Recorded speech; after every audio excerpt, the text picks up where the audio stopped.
Hey everyone, this is a really spontaneous episode of Token Talks, coming to you live from our event here at Token 2049 in Singapore. I'm super excited to welcome Michael onto the show for a really quick interview. Michael is the co-founder of Paris Blockchain Week, amongst many other things. So I'm really interested to get your take on the kind of East meets West experience you're having here in Singapore. So Michael, thank you for coming on. Thanks for having me. Yeah. How's your last few days been so far in Singapore? Pretty impressive. So I'm coming from Korea. That was already a pretty interesting experience. Web3 gaming, obviously very active there, but also the energy. Yeah. And the founders, new projects, you would not think it's a bear market, and even less if you come here, Singapore. So I've been to dozens more of crypto events over the years, right, since 2016. And perhaps it's even better than the biggest one in 2018. I was in the US, right? More energy, there's 400 side projects. So it's pretty impressive. I have never heard of 70% of the sponsors and partners here, for example. So lots of new projects with fresh air.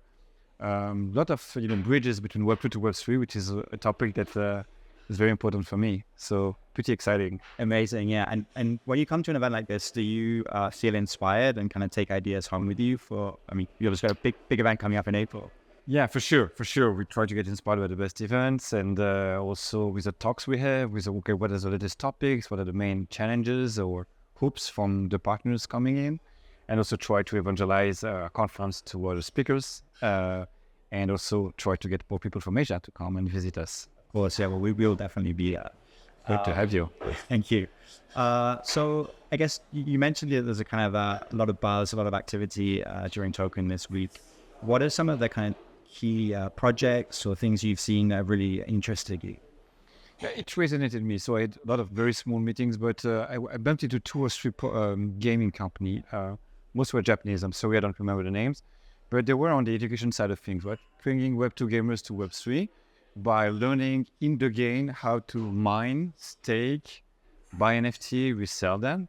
And I think it's great because it's a pure extension of what is done, but it's more adapted hand-holding, to the Web2 gamers. So it might help with mass market adoption. I can imagine, yeah. And was that a theme you saw in Korea as well, Korea blockchain? Yeah, there was a few games that were embedding the Web3 experience inside the Web2 games. Very cool.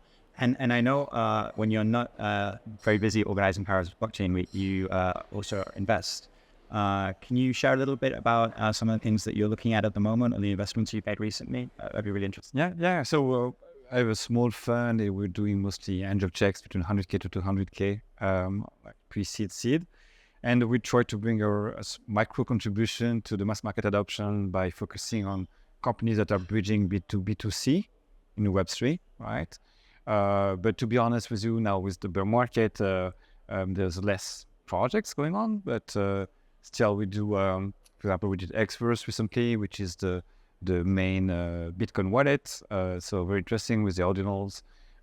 We did Playmakers, which is a gaming company that actually let the creators create an asset for specific games. And if they get selected by the game, they get a royalty on whatever, number of robots creation they did. Right. So it's pretty cool. So I would say a little bit of gaming and everything that will tie in the Web2 to Web3. Brilliant. You mentioned Ordinals. I can't let that pass without giving a shout out to the Ordinals Summit, which is hosted here in Singapore this week as well.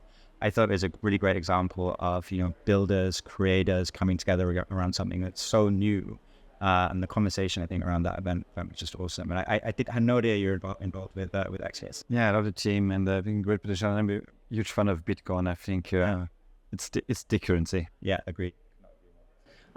So Paris Blockchain Week is coming up in April. Amazing event last year, held at the Louvre. Sorry about my pronunciation. No, it's good. Can you tease a little bit about this year's event? Yeah, it's going to be better, bigger, still extraordinary at the Louvre. So basically, we kick off usually the week with a big hackathon. Then there's the job fair. Even if it's in a bear market, actually, you need developers, you need CMO. So we're actually bringing corporates that want to hire Web3 developers, but also obviously the industry. So it's we get over 2,000 people coming for the first job fair. So we're going to have a bigger one. Then we have a new format of the conference, which is going to be 3 days with 4 main tracks, one being DeFi, one is Web3 gaming, enterprise blockchain, and tech track. And so there will be a span of 3 days. There will be the investors days going to be bigger. So we had an amazing one. We got 1,000 startup applying, $2 million in price. That was this year. So it's going to be bigger next year, and we bring it inside the conference in a dedicated hall. So expecting over 500 investors for every stage, and some LPs also, family offices. So, and startup speech, speed dating with investors, and a lot of place for networking opportunities. Amazing. I mean, you guys do so much to support the environment and the community, especially in Europe.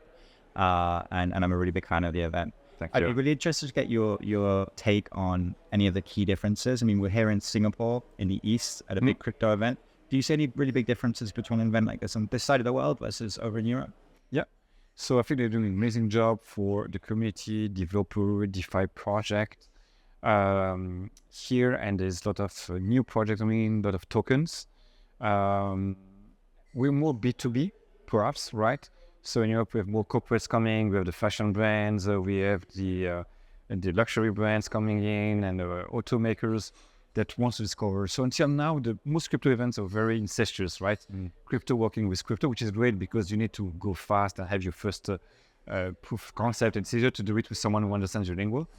But I think if we want to reach the mass market adoption, you need to talk to the rest of the world and the guys with the users.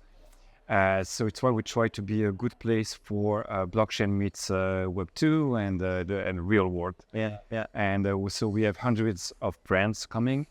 And also enterprise, right? And also then the big tech giants, right? Google and Amazon or Salesforce. Also TradFi, like JP Morgan and Goldman Sachs are part of the conference.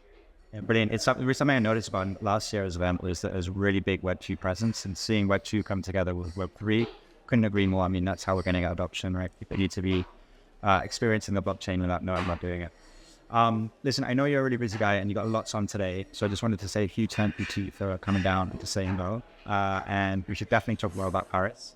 Thank you. We'd love to have you there. Yeah, brilliant. Thank you. And wish you a really, really good stay in Singapore and enjoy the rest of the event. Same for you. Thanks, Michael. Thanks. Thank you. Bye.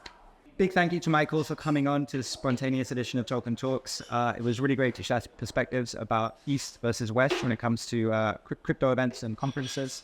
Michael, wish you a really safe journey home, and thank you for coming on. Thank you for having me. Thank you. And if you enjoyed this episode and you'd like to see more where this comes from, please don't forget to like and subscribe and tune into the next Token Talks. Thank you.